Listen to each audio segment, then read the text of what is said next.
Bonjour, bienvenue sur BSI Talks. Aujourd'hui, on va parler de la Chine et notamment du ralentissement de la croissance économique chinoise. Donc, on va faire un petit retour en arrière. Donc, la Chine, comme chacun sait, a connu une croissance assez spectaculaire depuis les années 80, depuis son ouverture à l'économie mondiale et son ouverture au capitalisme. Donc, pour faire simple, une croissance d'environ 10% par an. Mais sur ces dernières années, cette croissance a ralenti, 6,7% en 2016. Et il y a même certains économistes qui estiment que ce chiffre est trop élevé et que les chiffres de la croissance chinoise seraient un petit peu magouillés et que la croissance serait plus proche par exemple de 5%. Mais enfin bon, c'est un vaste débat qu'on va laisser de côté. Donc depuis les années 80, la très forte croissance chinoise a été portée par deux moteurs principaux. L'investissement, donc l'investissement, on peut penser à toutes les constructions d'autoroutes, d'aéroports, de barrages, de lignes TGV, ce genre de choses.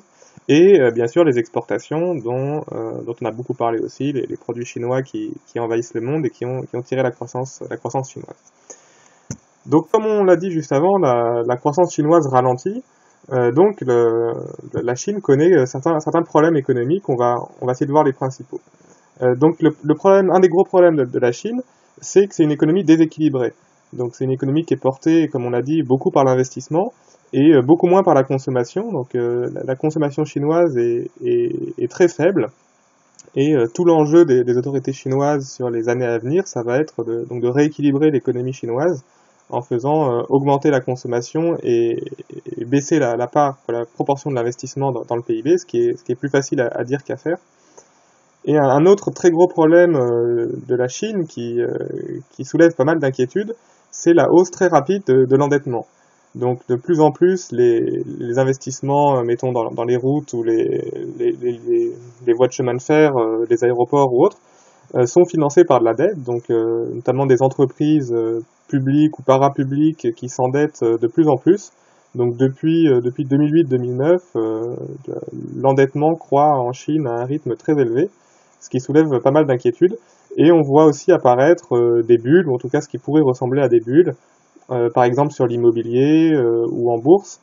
Et comme chacun sait, quand les bulles éclatent, ça peut faire des dégâts. On a vu le cas aux États-Unis, en Espagne ou ailleurs. Donc le ralentissement chinois, il a des conséquences pas seulement en Chine, mais aussi dans le monde entier, notamment puisque la Chine importe moins de produits du reste du monde.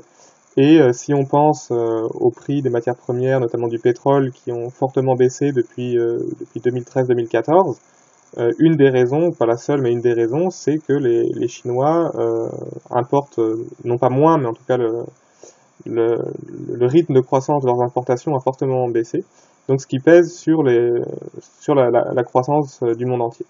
Donc il y a plusieurs économistes qui pensent que la prochaine grave crise pourrait venir de Chine, d'autres sont plus optimistes et disent que la Chine est encore un pays relativement pauvre, en tout cas par rapport aux États-Unis ou à l'Europe occidentale, donc la Chine a encore un moteur de croissance, mais en tout cas il y a clairement des problèmes économiques qui naissent en Chine, et l'avenir nous dira si les autorités chinoises réussiront à effectuer une transition vers une économie plus portée vers la consommation, ou si la hausse de l'endettement chinoise risque de créer une crise assez violente. Voilà, merci beaucoup de nous avoir suivis. N'hésitez pas à consulter les autres publications de BSI Economics, et à bientôt pour de prochaines vidéos.